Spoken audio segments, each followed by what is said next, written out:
So today I wanted to start by speaking about how you find these early NFT drops, right? Because for some of us, it seems almost like searching for gold or diamonds.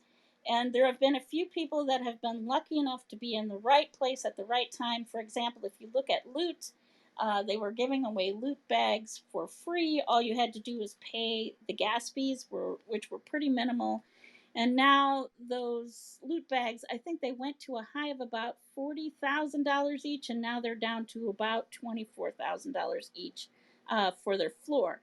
So everybody's trying to figure out, how do I be at the right place at the right time to find that magic NFT? So some of it is luck, and some of it is being in the know. But there are a few places that I thought I would mention are great places to look. One is nftcalendar.io. That's a great place to look for them. Also, you can subscribe to crypto.com, and you can get information on NFT drops emailed to you on the regular. Now, obviously, if it's going to be on something like NFT calendar or crypto.com, it's not likely to be those elusive early or low priced drops, but it is a good place to kind of keep an eye on drops.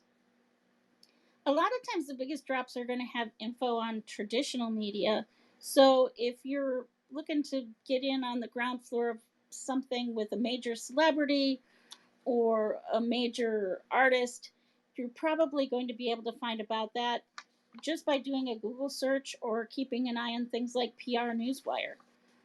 On Reddit, there's the subreddit, our NFT subreddit, our NFT, and that's a good place to look. And on Twitter, there's at NFT drops. So Maker's Place has a daily email that makes customized buying suggestions based on your user preferences. So these are places that you can look. And some of the other places to look are the top NFT marketplaces, like Nifty Gateway, which is more mainstream, Super Rare, which is more indie, Async Art, which is more programmable art, and we'll talk about that in a minute, Maker's Place, which is really about high profile collaborations, Known Origin, which is more about timed drops, Foundation, which is a community curated marketplace, and it tends to be more edgy. Zora, which is easy to use because you can buy and accept tokens directly. You don't necessarily have to go through another exchange. OpenSea, which is kind of the big daddy. Rareables, which does singles and collections. Mintable, which is on the, I think you say it, Zaliqua blockchain. And Terra Virtua, which is really focused on fandom and places for users to show off their collections. So that's some of the basics about how to find NFTs. But what I'm seeing as the best way to find NFTs that you're really going to have a chance to have access is to look where your interest lies. If your interest lies with certain musicians and artists, follow them on social media. If they're going to drop an NFT, believe me, they're going to tell you. If your interest is in gaming, then be in the gaming spaces. And this allows you to not only get in on the ground floor, but also makes it less likely that you're going to fall prey to an NFT scam. So, Brady and Carlos, I would love to hear your thoughts on where you find NFTs and where you think people should look. Yeah, no problem. Yeah. So, me personally, I'm personally heavily involved in, just checking the web, to be honest, and staying pretty addicted to Twitter.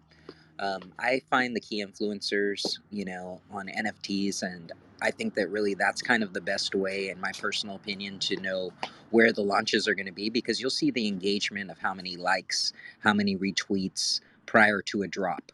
And as you're starting out, I think it's one of the easiest ways to kind of verify your thoughts, because you're sitting here and you have money and you're deciding, should I use my money on this type of an asset, or should I use it on real estate, or what kind of asset should I really be using my time and my money on? And when you're determining that, one of the easiest ways is to gauge the likes and the retweets on Twitter. Another thing is they normally open Discord rooms, so I really am a big fan of joining the different Discord rooms. You do have a lot of hit and misses, but that being said, once again, what I do is I track for engagement within those rooms.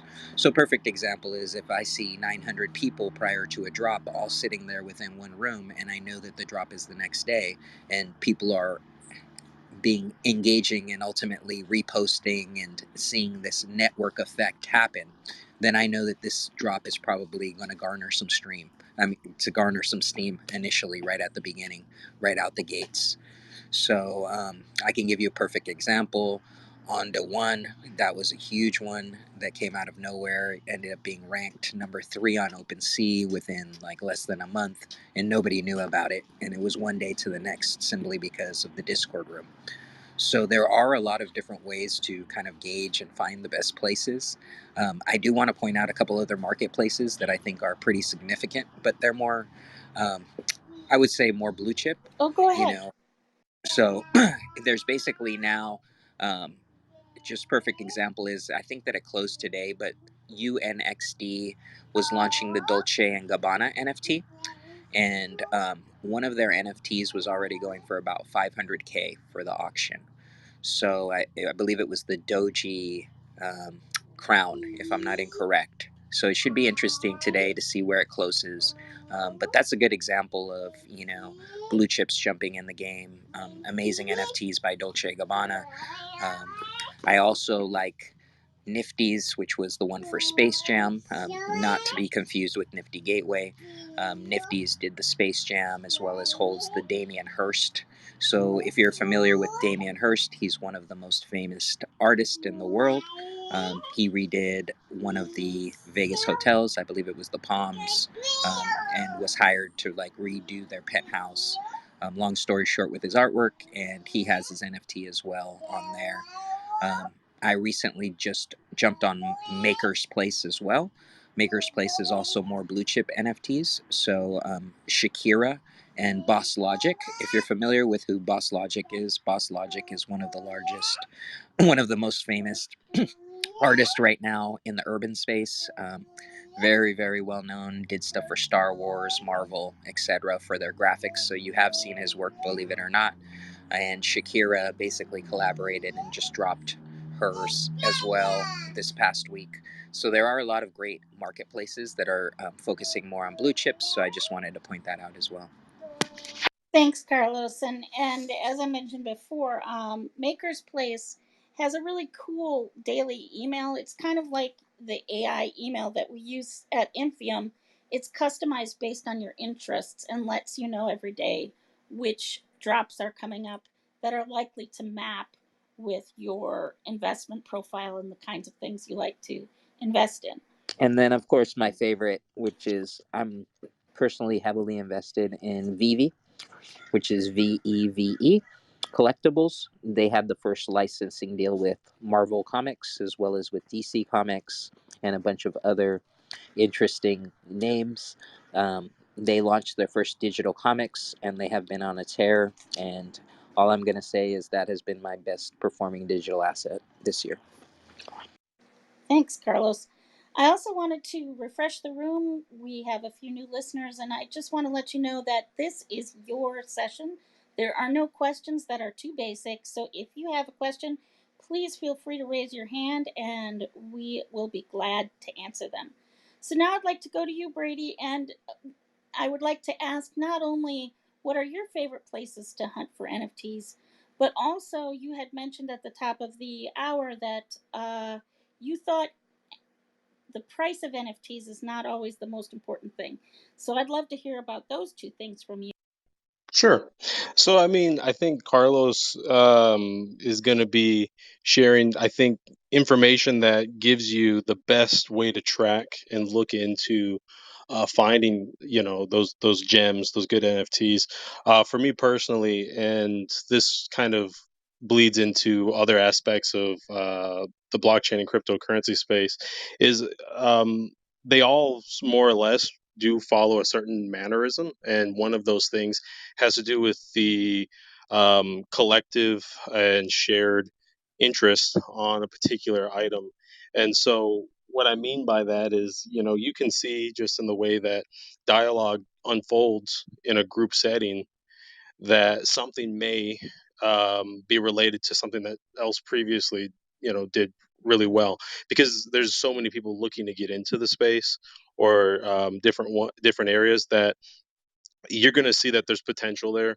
Um, as far as NFTs, and searching for them myself, what I've done as far as, getting familiar with which ones could be of interest or value, outside of, what I looked at, over the last, couple years, is that there's certain individuals that, I guess, for whatever reason, have done a lot of research, know a lot, and say a lot, and it helps you find out where you should have your focus.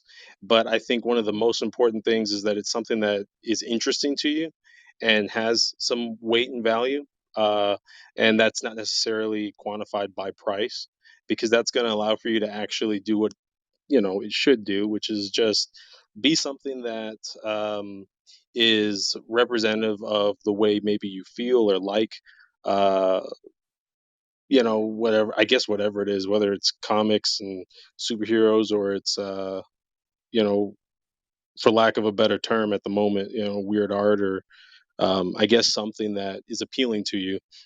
Because if you do that, I think it drives, to home what one of the things are, um, that most people, I think, are forgetting, especially when you have, like, high valuations, is that it's just a matter of it being something that you like. It looks like I got a little bit of a bad connection there. That's okay. I think we got most of that, Brady. And I think that is really true. And you mentioned influencers, and that is also a great place to go. Adrienne is often in this room with us, and she's a major influencer in this space. And you can go and just Google for influencers that are well known in your area of interest. A lot of times, influencers are paid in NFTs to promote NFTs. And so they tend to spend their time on the ones that they feel are most likely to have a payout. Some of them just get paid in cash, and that's a little bit of a different story. But one of the things that we talked about a little bit earlier was programmable art. And this is something that I came across today in relation to this async art marketplace. And I was wondering, have either of you experienced programmable art yet? And have do you either of you have anything to share? Yeah, definitely. Great. Um, as far as programmable art, are you referring specifically? Just so I'm clear here, are you specifically talking about the AI generated art? Uh, well, I'm talking about AI generated art, but also art that can be changed by the collector or by various things that are happening in the world. So, Oh yeah, yeah. definitely. So, there are a couple different aspects to programmable art. So, I totally think that that's kind of the future. And earlier, I was referencing a little bit of how AI is going to play specifically into that. And what I'm mentioning, what I was trying to refer to when I bring it back to the AI aspect, is basically that AI is able to develop different aspects. So as these NFTs are resold, you are basically able to develop different smart contracts within them, different basically designations. And I guess the best way to explain designations would be royalties. So you're able to determine, for example, how much will be paid out if it's resold. So I know one of the people that works with Infiom is Superworld. They have the NFT Salon where they do have some Bored Apes Yacht Club derivatives. So that would be an example of maybe some programmable artwork, because basically what they did was they took the artwork and they made derivatives, which are, you could say, copies of them. And Mm-hmm. then now they're being able to resold, and then they added in new different rules for basically if it's resold, it gets X, amount. So what you're able to do is basically create new rules and program your NFTs. So say for example, you could say 20 years down the line, I want basically this NFT to decide that I no longer will receive the royalty, but a museum or a foundation or a nonprofit will receive it, which is really nice. That being said, not everybody's going to be working this way with their NFTs, but it is an interesting way to do it. And then on the other aspect of just the AI generated or generated art from programmable stuff, perfect example is art blocks. You might have heard of them already, and if you haven't heard, Yes, yes. I recommend looking them up. Art blocks is a AI generated, you know, artwork that basically is now considered very fine, or I would say, luxury artwork, or there's collectors now that are really looking into this. So, and when I mean collectors, I'm talking about the Visas of the world that bought a CryptoPunk.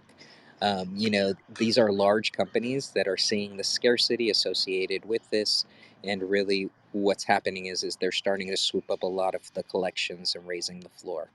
And I know that this is an intro session, so to explain what the floor is basically the floor is basically the minimum amount for the cheapest piece. So say for example there's 10 editions of the piece, and the lowest piece is selling at $1,000 and the rest are selling at 5,000, 9,000. Well, the bottom one would be the $1,000. That would be called the floor. Thanks, Yeah, Carlos. no problem. And I'm also fascinated with the notion that, like certain DAOs, the the art itself can change based on the weather or the stock exchange, or the owner can sort of trigger different things in the art that will not only change their copy but also change the master in some interesting way. And to me, this is indicative of this movement of NFTs away from mere collections and towards community participatory action. I mean, we've definitely seen that with Loot, which is a recent NFT drop that basically was just lists of items, and then they were white text on a black background. And then the community figured out how to make things out of that product. It was amazing how quickly interactivity sprouted up around it. So I would love your thoughts about interactivity and community and NFTs and how that evolution is happening.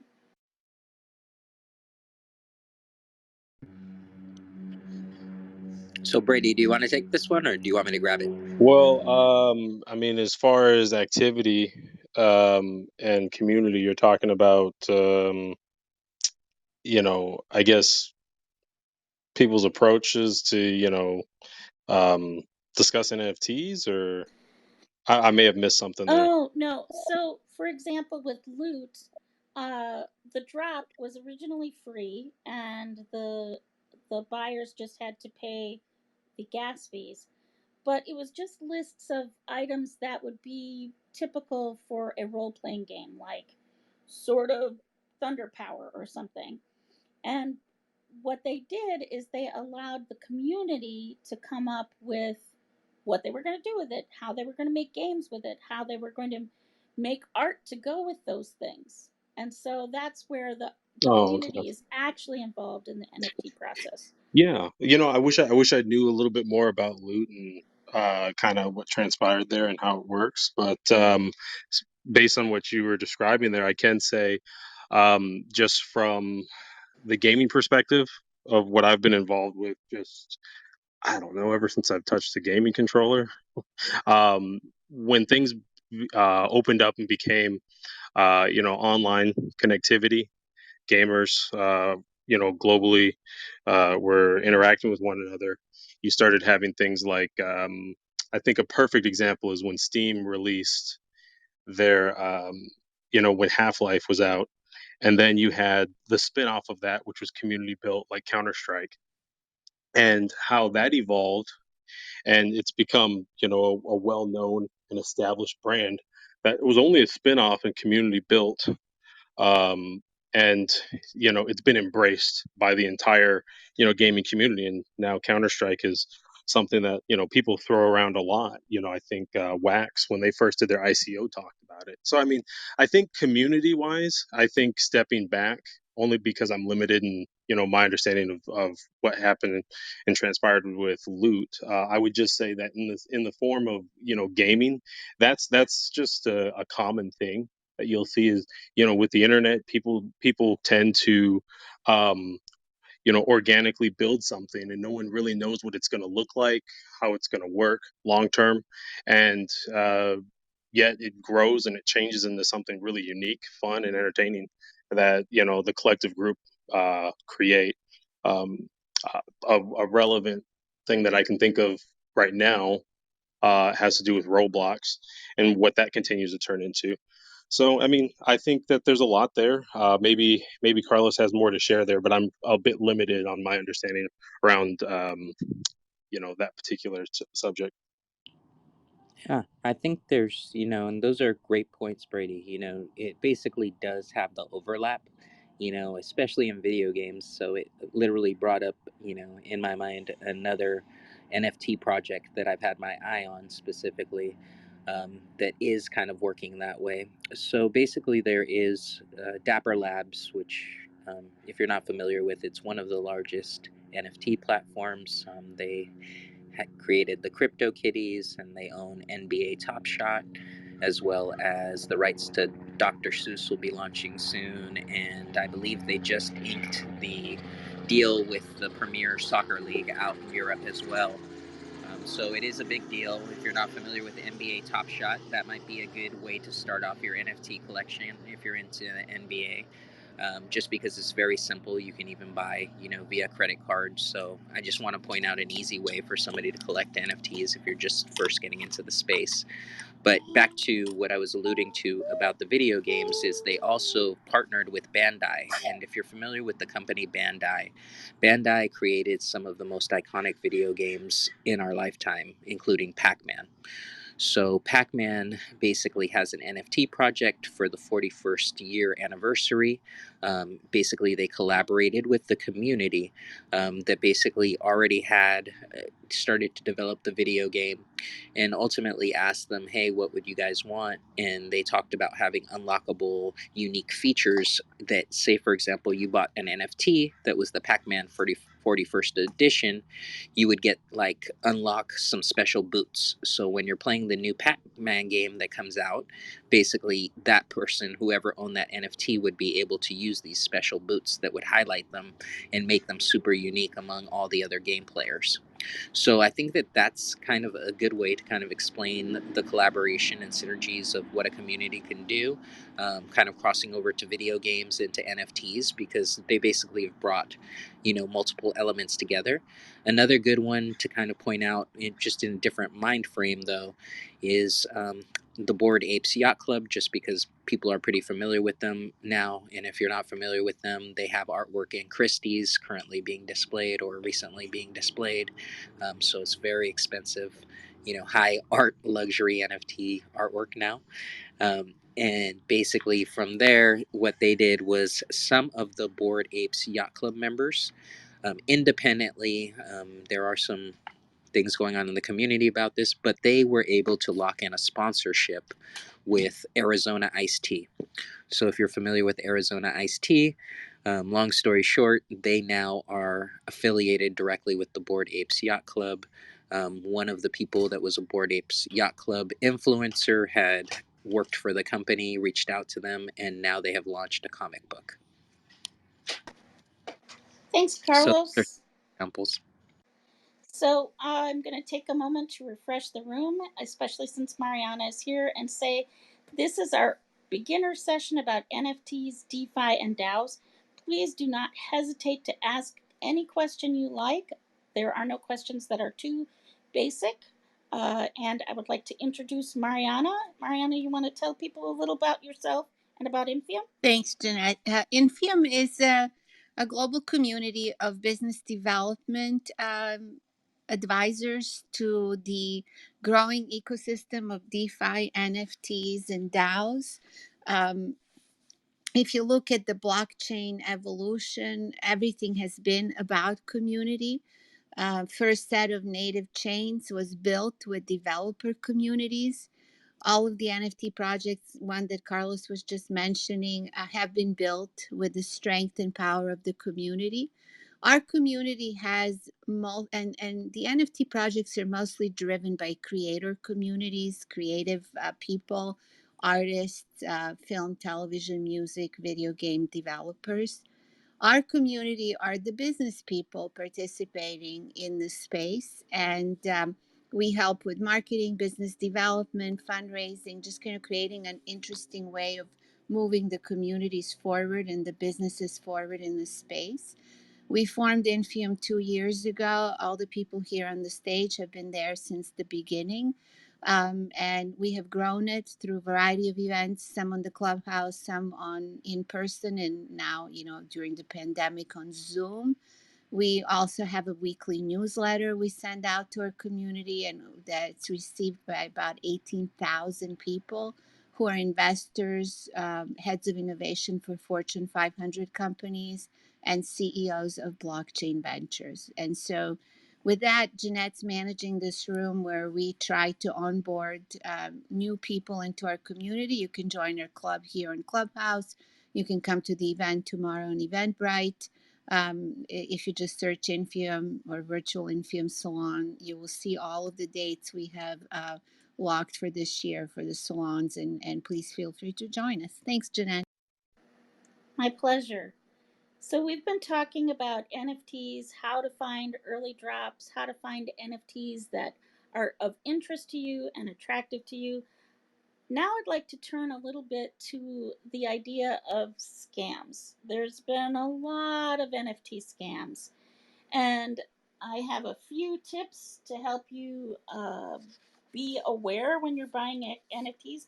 One we've already talked about, which is buy NFTs in a community where you already have some knowledge and interest. This makes it much less likely that you're going to get duped.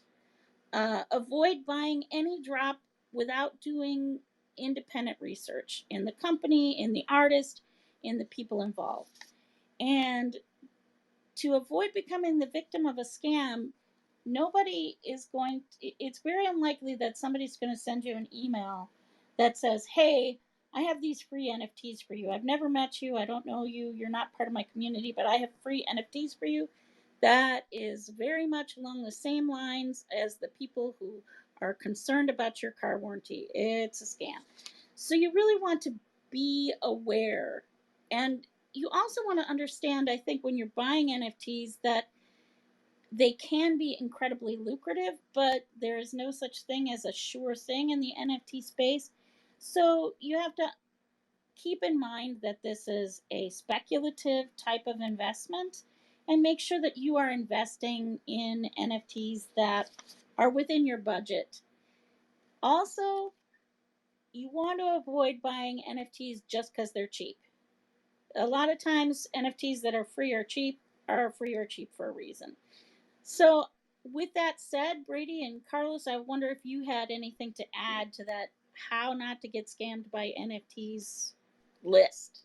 Sure. I mean, I think there's a number of things that you could get into that get very detailed.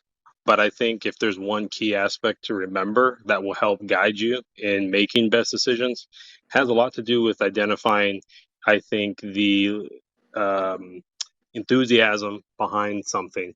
And if you can't really make sense of it yourself personally, it may not necessarily be directly a malicious scam, but it could result in you feeling that way because maybe you haven't learned enough about it or done enough research. So it's always a best practice to curb uh, your greediness and just make sure that you're careful, because there's a lot of things out there that are moving fast and people want to get in because they want to make you know the sick gains that someone else made on something previously. So one of the best rules of thumb is to be comfortable with the idea that you're not going to catch every opportunity, and if you can manage that amount of excitement, you can have a level head to work on the number of different steps out there that can help you identify how viable of an option this is for you individually. So I think a good takeaway there is to make sure that you manage the enthusiasm you may have for any given thing. Carlos, did you want to add something? Yeah, actually, I couldn't agree more with Brady. Um, please do not fall into FOMO. That is one of the critical mistakes that you can make when you're doing NFT investing. It's not a scam, it's actually you scamming yourself normally.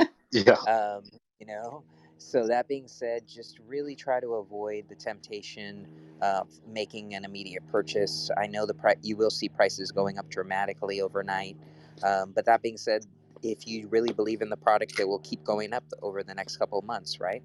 So try to invest in things that you really believe in. I'd also mention invest in things that you would normally be willing, if it went to zero, you'd be okay with it. So what I mean by that is, perfect example is I love comic books, so I have no problem investing in NFT comic books. If something were to go wrong, that's okay with me. Um, that being said, a couple scams that you can look out for that I think are very simple scams, and they are happening pretty frequently, are, one example is if you see, and this was funny but not funny when I saw this person post it, because he definitely did it. Basically what he did was he created his own NFT, and then he bought it himself through a different account name. And by doing that, he basically raised the price of that one individual NFT to over 1 ether. By doing that, ultimately, the next person that came in quickly saw that, got excited, and said, "Oh my God, this sold for so fast!" And they came in and they bought it for 2 ether. So that being said, that guy right there basically scammed the person, because what he did was he sold it to himself for 1 ether, and he created that FOMO, and then the person ended up buying it for 2 ether. So that's a perfect example of a scam. Make sure that you're looking into these NFTs a little bit further. If it's a one-off like that and it's some random artist that you've never heard of, really look into it further before you make that purchase. Just because you see it go up in price does not mean that it really has value. It could be somebody just purchased it initially at a high price themselves. Another thing that you should be, two other things that you should be aware of, is there are a lot of bots in this space.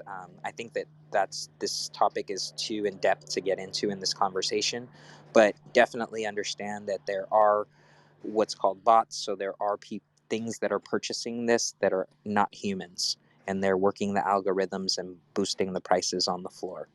And then the third key thing just to keep in mind for scams is just make sure, that whatever you do, you don't just give away, your money to somebody and not receive anything. And what I mean by that is, sometimes if you're not familiar with how to receive your MetaMask, within your MetaMask wallet, I do know of people that have basically purchased on marketplaces and then come to find out 3 months later, when they finally got it in their wallet, it wasn't even the correct NFT. So make sure that what you purchase, you verify immediately. Yeah, there's definitely a lot of things we could talk about in respects to scam. Almost you'd think you'd have a day where you talk about all the different scams out there. There's a lot of things out there for sure. Irina, did you have a question? Yeah, can you hear me, guys? Yep. So I've recently bought an NFT just to see how everything works, and I bought it through a site, NFT Goes to Space, something like that. And it was a badge or something, and I tried to connect it to my wallet, but it didn't want to be transferred. So I'm not sure how to do that if somebody, yeah, and now I'm hearing all these stories, so I'm wondering if I was scammed or not. Honestly, we wouldn't know immediately. But that being said, what you're going to need to do is just go ahead and reach out to the exchange that you purchased it from. Tell them that ultimately, a lot of these exchanges, unfortunately, they haven't even set it up so that you can pull your NFTs out of their exchange into your own private wallet. They do have some other security measures where they're holding the NFTs for you. So likely what's happening is they should still have it in their possession. That's the good news, because it sounds like you haven't transferred it. So I would reach out directly to the exchange, let them know your situation, and if they're responsive, that's a good thing.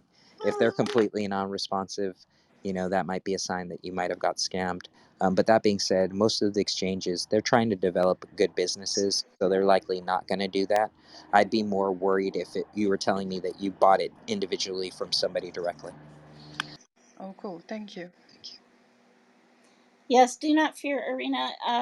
The transfer process can be tricky. So if you bought it on a decent exchange, chances are there's just some I's that need dotting and T's that need crossing. Yes. So Yeah, that's exactly what's happening when I try to transfer it. It says it doesn't belong to me, so it's probably, like you said, Carlos, in their property. So I'll reach out to them and see what's going on. Thank you. good luck, Irina. Okay, Jim has a question, or let's see. Oops, I'm trying to bring him up here. Okay. So, Hello, Jim, how are you? hi. Did you have a question? Yes, I do. First, thanks very much for hosting this. I find it really informative. Um, just and I know some of this is focused on, buying NFTs and evaluating the opportunities. If you were looking, like, if you were say, a brand or like an artist that has a body of work that you're looking to evaluate in terms of, like, just what's the potential for valuation? I know, I look at all these platforms and I follow, similar types of NFT drops. Other than that, is there like any formal, almost like valuation process or like appraisal process that you can hire people to do other than going to like a particular influencer and saying, what do you think of these? And, just in terms of strategy, in terms of like whether you drop as a full collection or individually and strategy like that, or is that what you guys do?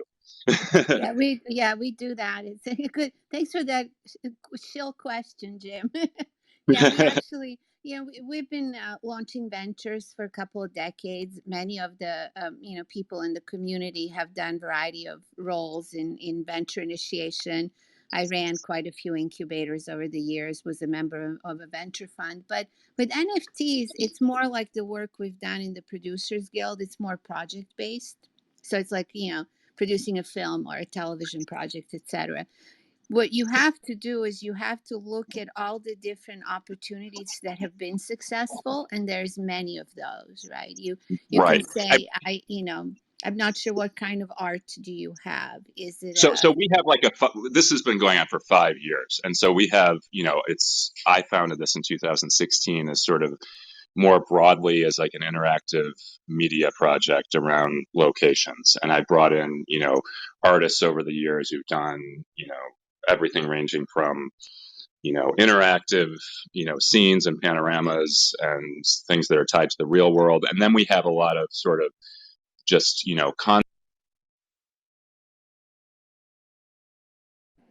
Oh, looks we like lost. we lost him. I'm sure he'll come back. Go ahead, Brady.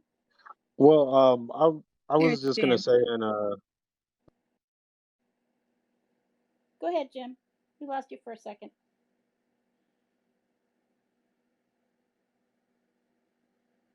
Well, I'll just take like the second step. So once we know what the actual creative assets are, whether they're film, television, music, video games, everything from curated art libraries, etc., that I've seen over the last, couple quarters, we can assess if this is a great project just to have pure drop on OpenSea of the actual pieces, if you should be thinking Christie's and Sotheby's with this particular collection, if you should think of creating one of these avatars that Carlos described, because they can be spurring up additional media. If you should take a loot type project, which Jeanette's working on, and a bunch of other people in different areas of the business. So it really is a question of what are the key assets, and then what are the team members, and can you take this to the next level in some of these directions? So Jim, will let you tell us a little bit more about your asset. Oh, Jim, if you are not able to unmute, sometimes that is a problem in Clubhouse, and you can drop out and come back in, and that might, and then I'll promote you again, and then you can probably unmute. Brady, I think you had something you wanted to add too while he's doing that. Well, I'll just briefly mention one of the things also is it goes almost without saying, but I know that with some people they're newer to like MetaMask and stuff. At no time when you're trying to get something handled with an exchange or somebody like that, they're never going to ask for your private keys. So as obvious as it may seem to most, it is always worth mentioning. You don't want to give away your private keys, seed phrase, or anything like that, in hopes of recovering any sort of funds or asset. That would definitely, risk you losing everything. Thanks, Brady. Jim, I think you can talk again now. Yeah, and I don't know where I cut off. I was actually talking before I realized that I was cut off. You were talking about a lot of artists doing work in different locations and. Yes. So, I mean, this is something that, we have all these assets built already, and there's different levels of interactivity to them.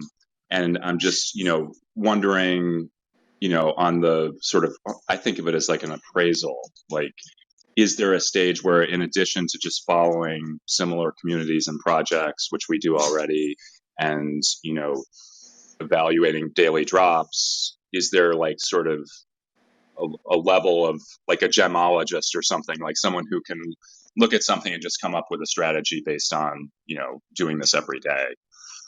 Yeah, we can Mariana, help. for his. Yeah, For we his. definitely do this. The more of the NFT projects that I'm involved in, I feel that there is a pattern developing. It's almost like launching a venture, except that there are certain components to it, as how do you build a successful team to support everything that you're trying to do. And now I'm finding that it's not just enough to have that team. You have to form a variety of partnerships surrounding that team to actually get it executed quickly. The market's going really, really fast. Some of these things are being literally built overnight. So we're happy to look at it offline. But the process we go through is really looking at your assets, looking at your current team, looking at your current relationships and things that you've done successfully in the past, and how can you then plug all that into the NFTs marketplace, deciding which route to take, and then just kind of going down that route. We can sort of guide you through it, if that makes sense. That does make sense, because like our inclination, I guess, would be to like dip our toe in the water with a couple sort of static, images, and see what happens with that, and maybe raise a little bit of cash around that, and then go from there and sort of roll it out. But maybe that's not the right strategy. Maybe we should think of it in terms of marketing towards, something that's more a collection, or so. But Yeah, yeah, I'd love to talk about it offline at some yeah, point. But we'll definitely just you can back channel us, and we'll set it up. Also, it's interesting that you said that, because in every other environment, and we've been innovation, like Jeanette and I, probably for like decades at this point, and as have the rest of the team members. In all other innovation cycles, I would say, yeah, that's a great strategy. Dip your toe in the water, phase it out, try this, a little bit at a time. This may not be one of those, and it really all depends what you have and where you are. Maybe that yep, is the strategy, but it may be like you're leaving a lot of kind of opportunity on the table because of the right, speed of the market. Yeah. right. Because we are an interactive game as well. So this is sort of like artwork within a game environment, and it also has a live aspect too. So it's like, Yeah. I can explain it more offline, but Yeah. we've been marketing it sort of cryptically all summer, and it's been going really well, and it's built up our community, and we have sort of we have like a Twitch stream that we do, and we have like a Discord community that we're building up, and it's like we're pulling together all of these different sort of community aspects over the last few months. And then we just have sort of like a lot of assets we've already done and the assets we're building out in the future that we're trying to strategize around. So Yeah, it all sounds great. Sometimes in these innovation cycles, it's like go big or go home kind of a yeah, moment. And yeah, sometimes it's like, okay, we really need to phase this out. And it all has to do with the environment, how fast it's moving, what are the competitive opportunities out there, and then how is the funding flowing in? Is it trickling, or is it just like, you know, lights out kind of funding? And I think we're in the sort of lights out kind of funding moment. right, right. Okay, great. Well, I'll shoot you a message, and I did connect with you on LinkedIn last week after your great talk last week. I don't remember if it was the same show or if it was a different one, but I listened to that too. Thank you. So, Thank you for all joining right, us great. and asking questions. Yep, thank you. I'll shoot you a message. Mariana, do you think that there is any danger in asking your following and finding out how they feel about it? I mean, because a big following is usually a precursor to this, right? Yeah, absolutely. Jeanette, that's a great point. I mean, it really, the more I think about it, having been in this space for so long and, seeing the funding of Ethereum all the way to today's date, it really all is about what is the temperature of your community? Do they care? Are they engaged? Do you want to engage them in this process? It's like a true crowd building of the ventures that we're, in this is the time for that at the moment. And so if you have an engaged community by engaging them further as you know how to do, I think that would make for a stronger venture. Yeah, because it seems like it's gauging the size of your community and the passion of your community are two key elements. I think that I heard you say something along those lines, right, Carlos? Yes, definitely. Developing a community in advance is just important for any type of promotion for any business.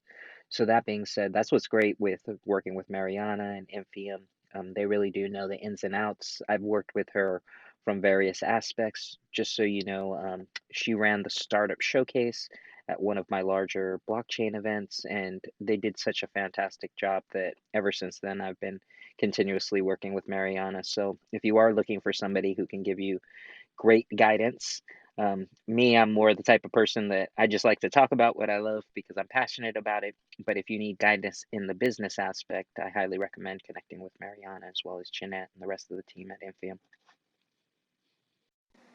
Thanks, Yeah, Carlos. for sure. I would just say that, you know, easy takeaway. Mariana's really cool, and she's somebody worth speaking to because her expertise goes beyond just the excitement of one particular trend. So she's definitely worth anyone's time to try to interact with. And I think really right now, what's important in the space, and one of the key attributes that I can say that I see here is being nimble right now and understanding your market. You know, if you are going to launch in a specific marketplace, you should know that exchange and why that exchange is the best place for you to launch. You need to target those followers that you currently have, and that can be a bunch of different ways. But that being said, you need to figure out the best way for them to make their purchases too. And what I mean by that is now a lot of these platforms are allowing for credit card purchases, and that's honestly starting to create a lot more engagement. So people are now not just being able to buy via their, Ether on OpenSea. You can actually buy via credit card through something called MoonPay.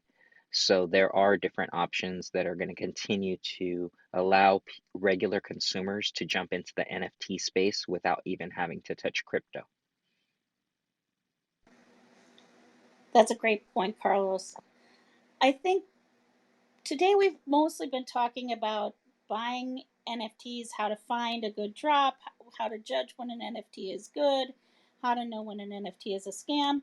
So we've been kind of talking about the digging for gold part, but tomorrow on our Wednesday Clubhouse, we talk about all the folks that sell the shovels, right, in the gold rush, all those companies that become unicorns and enablers that make this space powerful. Mariana, you want to talk a little about that? Well, it's interesting to think through. Um, I think the component that's missing in the space.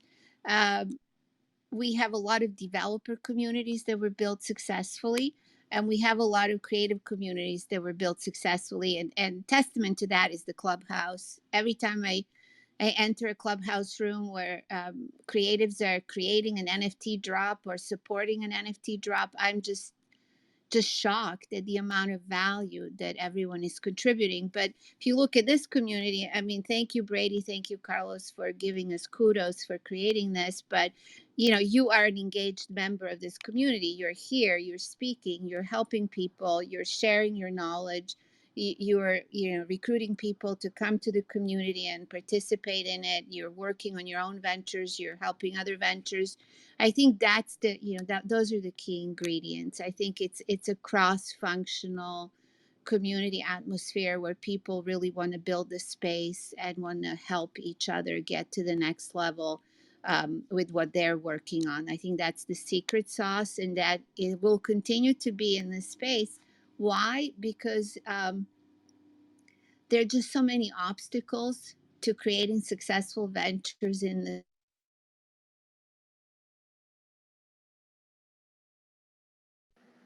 We lost Mariana for a bit, but I do want to invite you to join us on Infiom.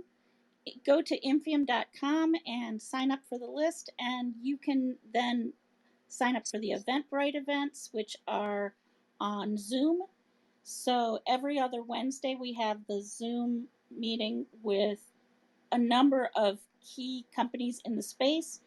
And then afterwards, we meet in the clubhouse for a discussion about unicorns. So people interested in that should just go to infiom.com and sign up right away. We're here every Tuesday talking about more of a beginner stage, and then on Wednesday we have our talk with the how to create a unicorn.